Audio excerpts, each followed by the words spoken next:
Welcome back to the channel.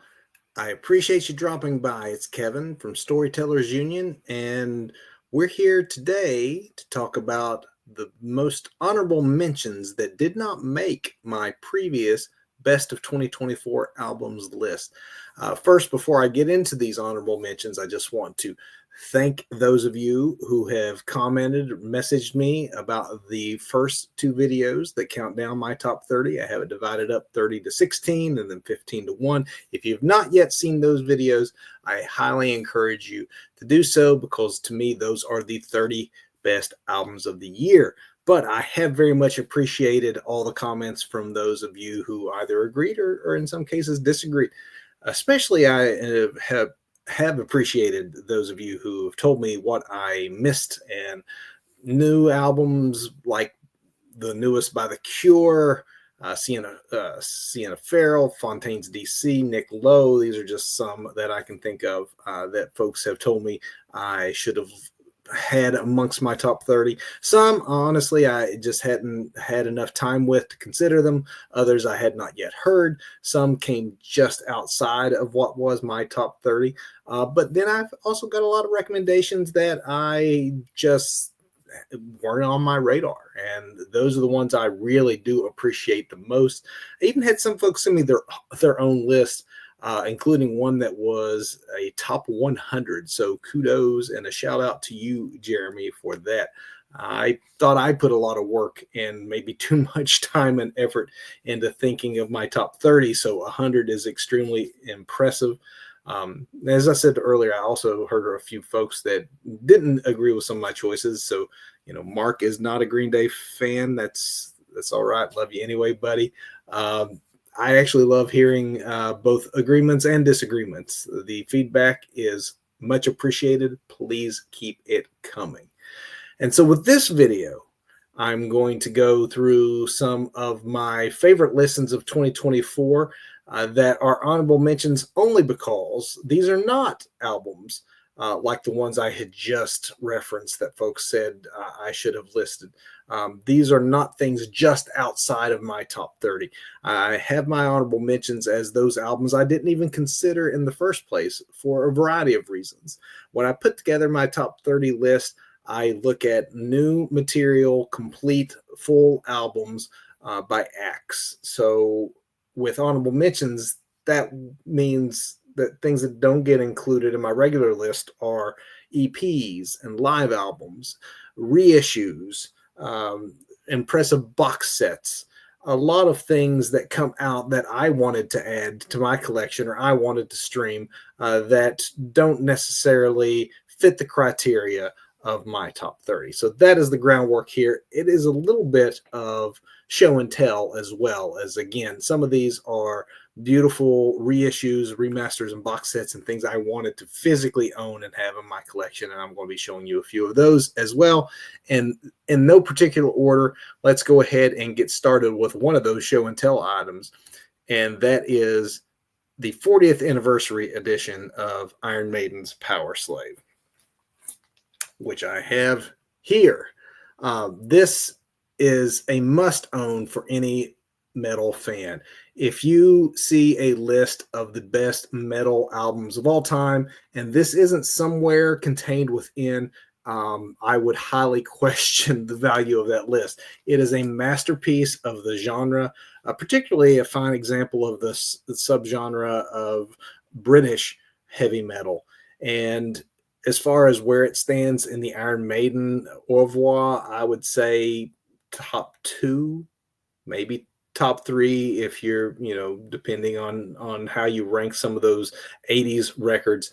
Definitely in my top 3 of Maiden's best albums of all time. Probably number 2 for me, just behind A Number of the Beast, but still an absolute must-have. I had to have it for my collection. It is again, not only a classic, it has been remastered for its 40th anniversary using a 2015 mix that was well loved at the time, but only available at that time on CD. And it also is a beautiful album in that it is a zoetrope album here. Let me show you. This is actually, here's side A. You can see that. And then what side B looks like with Eddie there in the middle. And what you probably can't see in detail looking at the video is with what is a zoetrope, you ask? I wasn't overly familiar with these type of pressings either, but basically it is an old style of animation that gives the illusion of movement. So supposedly when you put this one on your turntable, you're supposed to see lots of animated movement. And yes, you can see pictures when you look at the grooves of the album. It looks so impressive. One of the coolest albums I've seen in a long time. I, however, cannot get the animations. And I've read tricks online about what you're supposed to do with lighting, look through the camera on your phone. Nothing has actually worked for me in that regard. So, hey, if you're watching this and you own the album or you own other Zoetrope LPs and you have any tips or tricks for me, let me know. Moving on. Silver Patron Saints. This is a various artists album that is a tribute to Jesse Malin with the songs of Jesse Malin. He is an unheralded singer-songwriter who suffered a pretty severe stroke, which took him off the road, and as with most musicians, insurance, everything else, an issue. So his friends gathered together to record his songs to raise money. And what friends? My goodness, you have a massive collection with his songs covered by Green Day's Billie Joe Armstrong, Bleachers. There's a duet with Elvis Costello and Lucinda Williams. The Hold Steady's on there, Spoon, Counting Crows, and on. Just lots of big names. As you see my shirt, obviously a huge Springsteen fan. It's got Bruce on there doing a very soulful version of Malin's She Don't Love Me Now, one of my favorite Bruce vocals in a long time. You have to hear that. Just go buy it, go stream it, support a great rock artist in a time of need. Justin Townes Earl, All In, unreleased and rarities. We lost Justin way too soon. 38 was the age when he passed away from an overdose about 4 years ago. Justin, if you aren't aware, is the son of the legendary Steve Earle. But Justin was his own man, a very talented songwriter. Those songwriting skills are on display in these stray tracks, really. But I know once someone passes, there's usually that posthumous release, and oftentimes it's a cash grab of weak material. And yes, there are demos and things here that were not finished, but they don't sound incomplete. They just sound stripped down. That's the thing about being a folk singer, whether you have things unaccompanied or you have a big production. Justin always sounded like Justin, songwriter steeped in Texas blues, and there's great work on here. There are covers on here. There's that sad, lonesome voice of his on here. To it, even the normally jubilant Springsteen song Glory Days in Justin's hands just sounds sad, but worth hearing. Absolutely any fan of Justin Townes Earl needs to complete their collection with this wonderful compilation celebrating the life of the talented Justin Townes Earl. One of the more unusual releases on my list this year is the self-titled album from Cunningham Bird. Cunningham Bird is Andrew Bird and Madison Cunningham, and I'm a huge Andrew Bird fan. In particular, if you've watched any of my list, read any of my list in years past, Andrew is often on there. This side project of his is actually one of two he really had this year. The other being a jazz trio album of standards. That's worth a listen, but this one is the one I would recommend more highly if you're only going to listen to one. It is a track-by-track recreation of the 1973 Buckingham Nicks album by a pre-Fleetwood Mac Lindsey Buckingham and Stevie Nicks. Because the place it holds in the Fleetwood Mac story. There's a bit of a cult, sort of a cult thing that has grown around this album because it's not Mac, but it's definitely leading to there. It's also not available for streaming. It's out of print, and so again, it's become a bit of a cult classic. And Andrew and Madison thought that to do justice to this lost album, that they would record their own version, bringing their own distinct styles to an underrated gem. And it is just a fantastic listen, especially if you're a fan of either Andrew or Madison or Lindsay and Stevie. Check it out.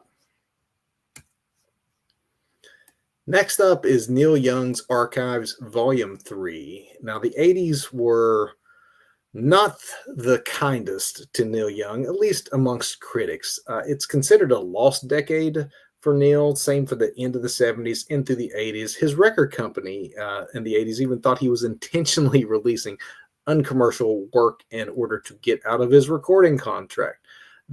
This, of course, is preposterous. Anyone with the long view now looking back at Neil Young's career, you realize Neil is just going to do what he's always done, and that is whatever he wants to do. And so in the 80s, he got preoccupied with the genre experiments, some more successful than others.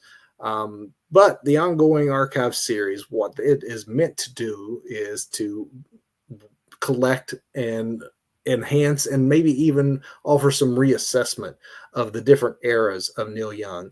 And no era of Neil Young is more ripe for reassessment than the often misunderstood era of the 80s. Not going to say that it's going to make you a true believer of the individual albums, but it does paint a more complete picture of what his mindset was at the time and what he was doing, and also highlights some really great work from that era that may have gotten overlooked at the time, or in many cases unheard, because this contains a multitude of things that have never been heard before. Now, full disclosure, I have heard quite a bit of this, but my review and my inclusion here is really based on the Neil Young Archives Volume 3 Takes, which is a compilation, a single disc compilation of many of the highlights of the album. I've also heard some various tracks outside of that, but I just wanted to be clear that I don't own this because it is massive and therefore has a massive price tag to match. It is 17 CDs. That's right, 17 and 5 Blu-ray disc in its most deluxe edition form. So go stream the single distillation because that is available out there. It is intriguing in its own right.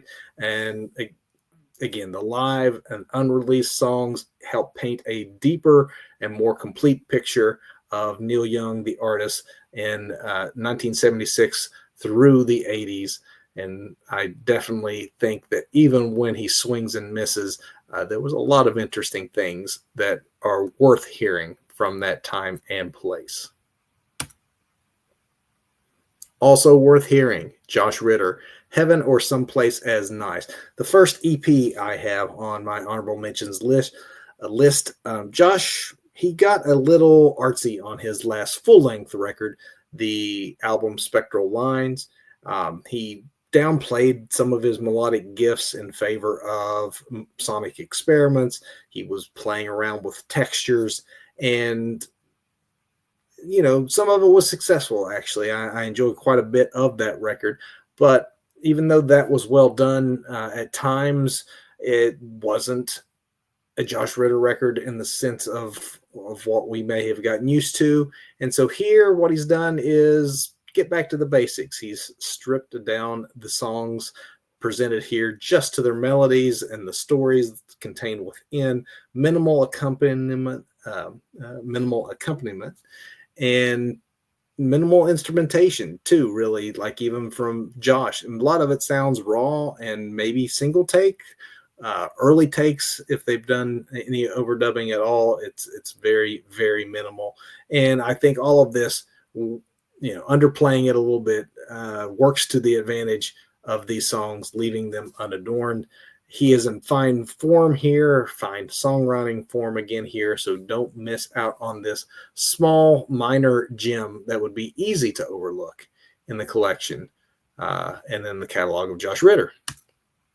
While I'm on the topic of EPs, I'll go to the other that is on my list, and that is Wilco's Hot Sun Cool Shroud.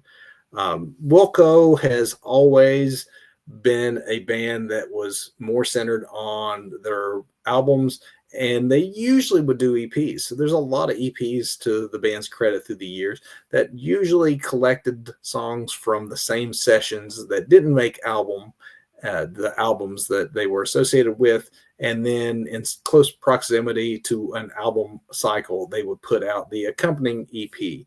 That isn't quite the case here, as this is really its own standalone album EP, and it really stands as a further example, as if we needed one at this point, of a late career renaissance that Wilco is having.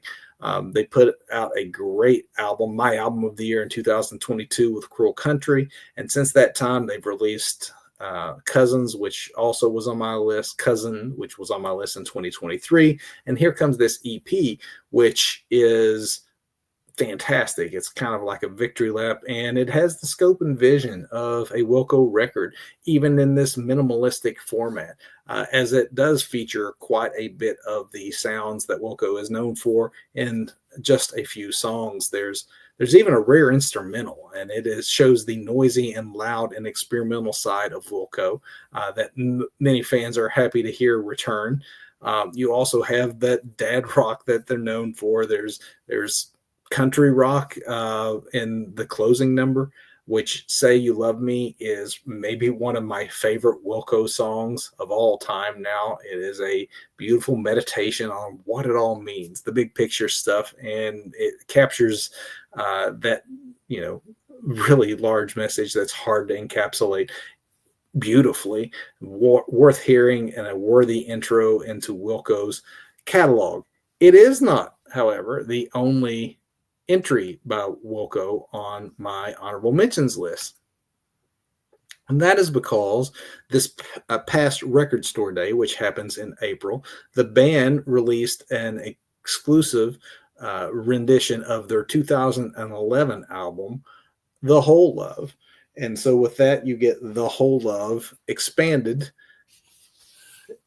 which is, as advertised, expanded the original classic record to 3 LPs that includes all of the associated tracks from that era, EPs, and other bonus material, including a hidden track, which is a very surprising and, I was almost going to say, I'm not going to spoil it for you, but it is Wilco doing Dawned on Me in Spanish, worth hearing. Wilco always does a great job with the design of their box sets, and I don't know if it's apparent through the video here, but the box itself has cutouts that you can see them disappearing as I move the albums out. Great essay and such inside. Just a beautiful package all the way around, which, again, what you expect from a Wilco box, and certainly any fan of the band would want to add this one to their Wilco collection.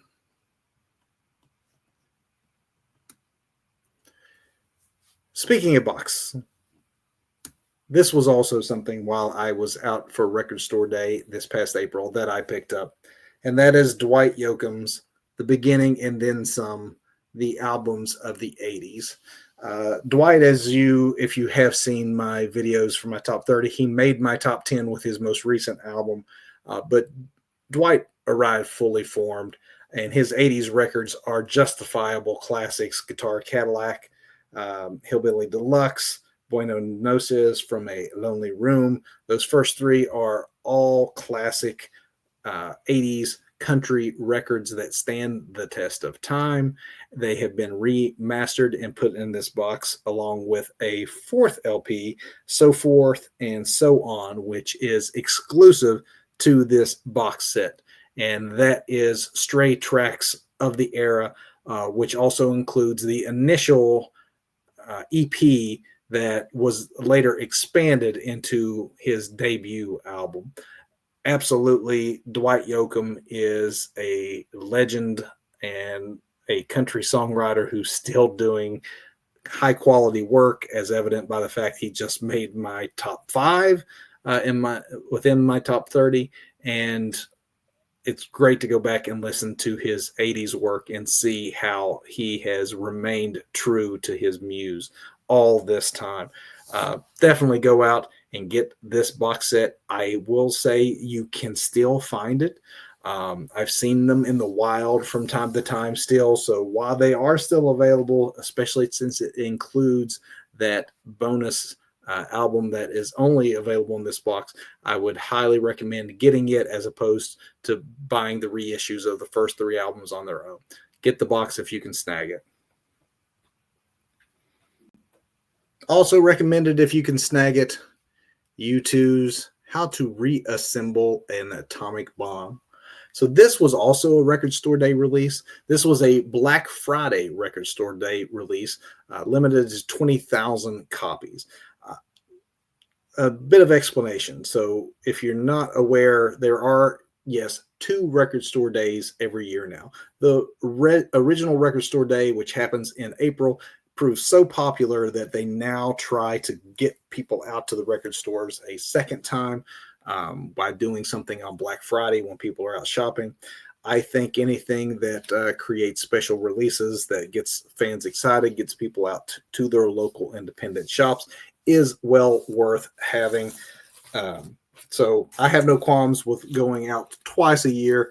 Obviously, I visit my local record store more than twice a year, but going for the exclusives twice a year is good. As you can see, the beautiful red color that this comes on.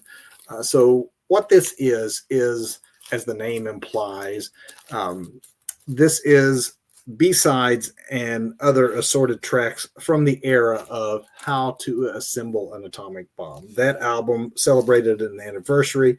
U2 did a box set that included this disc.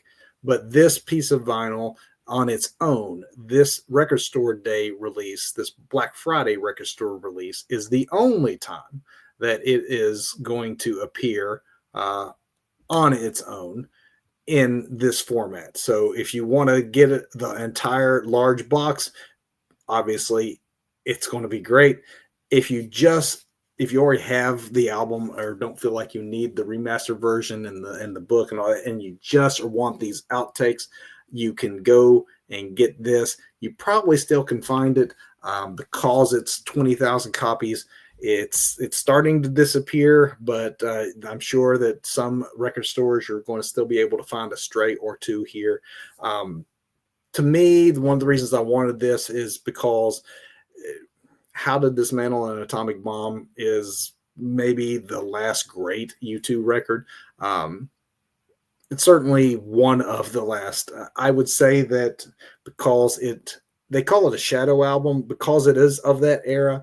These are really strong B-sides, not just B-sides, but outtakes, things that didn't end up making the album, but were recorded for that. So it has a very similar sound and style. It might be a little weirder, a little more experimental than what actually ended up getting released. And there's actually some songs on here that are so strong, I prefer them to some of the songs that they put on that album instead. So definitely happy with this purchase and highly recommend that you add this to your collection as well.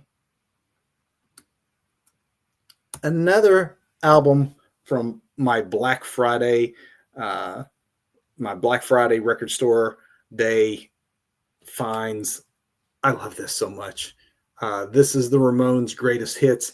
This was like I said, my other big purchase other than the U2 album. One of the reasons I went out that morning.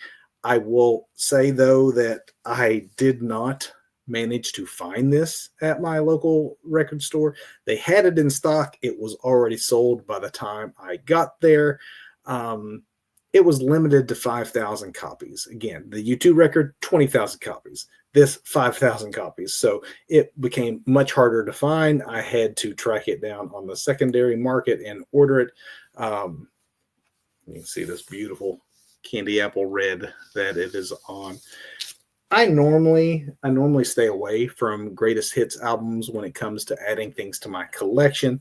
I had a hard time resisting this one for a number of reasons. One, the scarcity of it. I knew it was going to be valuable down the road, and sure enough, by the fact they made it 5,000 copies, they're already selling for a decent price on Discogs or secondary eBay or what have you. But more than that, and I broke down and got the greatest hits because this was a CD compilation that is making its first appearance on vinyl, and it is truly the definition of all killer, no filler. It is 20 2-minute plus tracks from one of the greatest rock bands of all time doing some of the greatest rock songs of all time. And that's because 17, I think, of the 20 tracks all are from those first 3 Ramones albums, which are landmark releases that you can do no wrong with. And then they pepper it in with a few of the best songs that they put out in the 80s.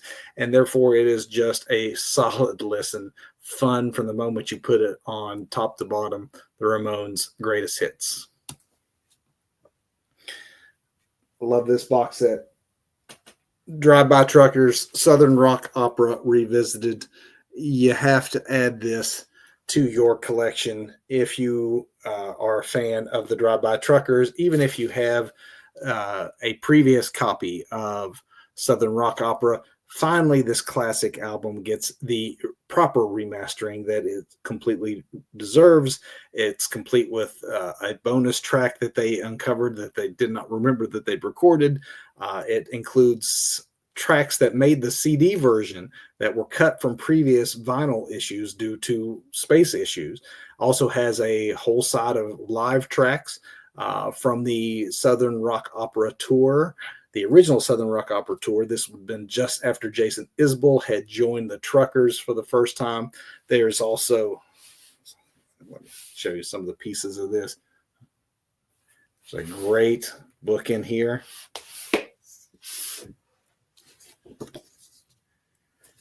That is a wonderful collection of photographs and lyrics and other perspectives and context added with an essay from Drive-By Trucker leader Patterson Hood. It's just extremely well done. They are currently on their Southern Rock Opera Revisited tour, where they are playing this album in full. Southern Rock Opera was the Drive-By Truckers album. To many people, it is still the best Drive-By Truckers album. I would put in some votes for certain for the Dirty South and Decoration Day, but there's no doubt about it that Southern Rock Opera was not only a classic, it was the album that put the Drive-By Truckers on the national radar. It is an ingenious concept record that manages to hold up. A lot of concept records do not hold up over time. A couple of decades later, this 2001 album still sounds like a masterpiece and sounds timeless. It is an examination of what it means to be Southern, what it's like to come from the South, told as a parable of through the lens of a fictional rock band and tragedies that befall them, loosely based on both truths and myths surrounding Leonard Skinner.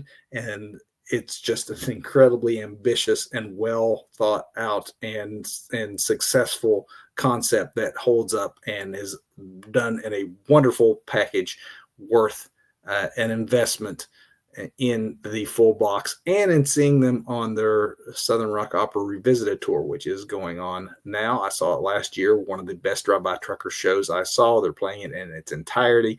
I'm seeing another date of that tour in 2025, and I cannot wait. And that brings me now, though, to the final album for my honorable mentions list. And this one takes me back to another record store day. And this is like back the April record store day. And I saved this one to last because it's one of my favorite purchases of the year. And I will put into context the fact that in the 80s, I listened to a lot of metal, a lot of hair metal and heavy metal. And in the 90s, I got into grunge and liked the first iterations of that till it started to get watered down. And then by the late 90s, rock music had shifted a bit to sort of a rap rock was king at the time and things I just wasn't into. And I started to worry as I was getting older that maybe maybe modern rock music is not going to be for me. And I will be one of those folks that just listen to what I listened to in high school and think that was all the great music that was ever made. And to that end, I discovered alt country, and it saved me, at least from the doldrums of thinking that I was no longer going to get into new sounds. And these were bands like Whiskey Town and the Jayhawks and the old 97s. It became known as the No Depression movement, and it was called that based on an album titled by Uncle Tupelo, who were really the fourth fathers of this particular era of all country music. That band, of course, eventually breaks up after several great albums into two great bands, Sun Volt and Wilco, and those bands, they added to the genre at the time and this great movement. And lost in all of this was, unfortunately, lost to time. People don't remember the Bottle Rockets, at least not as often or as much as they should think of the Bottle Rockets, who it's surprising that they have been somewhat forgotten because they were Uncle Tupelo adjacent. Bottle Rockets lead singer Brian Henneman played at the end there on the last Uncle Tupelo record. He was a roadie for them prior to that. And the Bottle Rockets, they lasted up through the pandemic. So it's not like they put out an album and went away. Like, unfortunately, Brian Henneman left us by retiring, deciding that after the pandemic, he was done with the road. So kudos to him for knowing when to say when, and probably would have been harder to do had they been more well-known and successful, but they put in their time.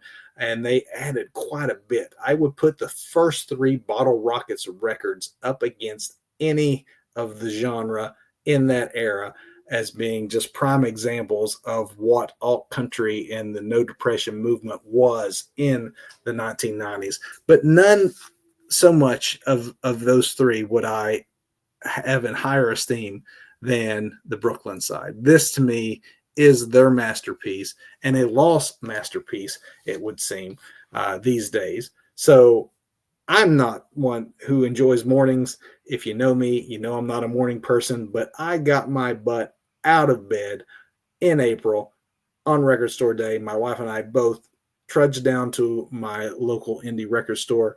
Shout out to Orbit's Records in Barboursville for stocking a single copy, at least by the time I got into the store, of the Brooklyn side. You can see here it's in a nice, beautiful red. But I wanted to own this. It's the first time it had ever appeared on vinyl. I have only seen it once out in the wild since, and that was within a few days of Record Store Day. The reason being is that they made this one ridiculously scarce, knowing that there probably wasn't a huge demand for it, but there is only 1,500 copies of this one out there. Remember earlier I said that the U2 record that came out on Black Friday was 20,000 copies. 1,500 is all that exists of this album. So I feel very fortunate to have snagged one. They're going for crazy, ridiculous prices now on Discogs and eBay. But this, to me, is one of the greatest albums of the 90s by one of the greatest bands that no one seems to remember. But if you get a chance to listen to it, even if you can't find a copy that came out in 2024, find the version that is streaming, and you will be doing yourself a favor, and you can thank me later. And with that, I have come to an end of my honorable mentions list, as well as the other two videos that will detail for you my top 30. Hopefully you will find some new listens to add to your collection, to add to your streaming time. And I appreciate the time that you've given to me to listen to what I have recommended.